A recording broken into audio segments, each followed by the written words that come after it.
뭐라 그랬지? QW, XW분의 VX. QW, XW는 뭐라 그랬죠? 슬러지 인발량이죠? 그래서 얘를 길게 하려면 반응조 안에 있는 MLSS의 농도 높이고 QW, XW 슬러지 인발돼서 인발하는 양을 줄이고 라고 해야 되니까 MLSS 농도를 높이고 슬러지, 잉여 슬러지 인발량을 감소시켜야 된다라고 고치셔야 되겠죠? 그쵸?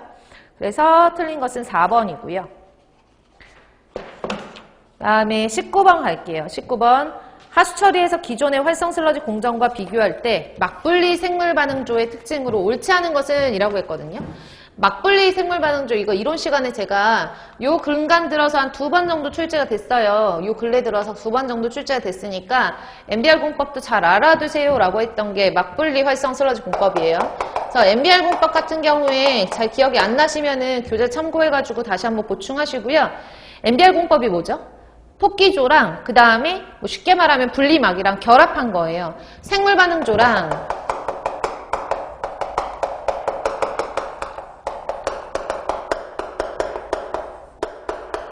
분리막이랑 결합한 거예요. 그러니까 토끼조에서 형성된 미생물 플럭을 원래는 2차 침전지에서 침전해서 제거를 시켜야 되는데 2차 침전지를 설치를 하지 않고 분리막을 이용해서 여과를 시켜버리는 거죠.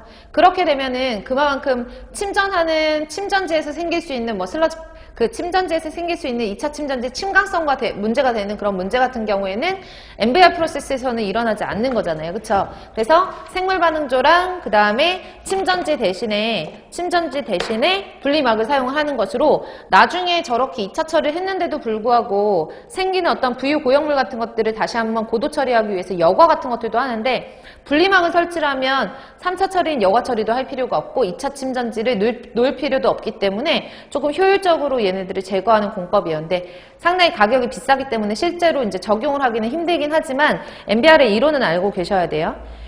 그러면 문제 풀어볼게요. 하수 처리의 기존 활성 슬러지 공정과 비교할 때 MBR 공정의 특징으로 옳지 않은 것 일반적인 처리장 운전에서 슬러지 체류 시간을 짧게 해서 잉여 슬러지 발생량을 줄일 수 있다라고 얘기했어요.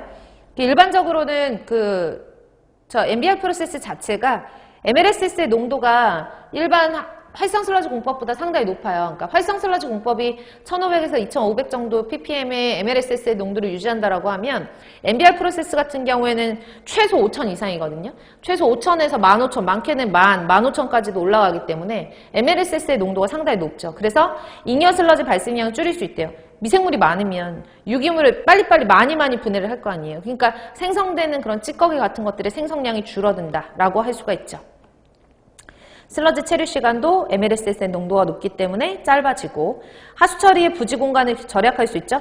침전지도 필요가 없고요. 그 다음에 나중에 슬러지가 많이 발생하는 것이 2차 침전지가 없기 때문에 농축조 같은 것들의 부피도 감소시킬 수가 있어요. 그래서 소요되는 그런 부지 공간을 절약할 수 있고요.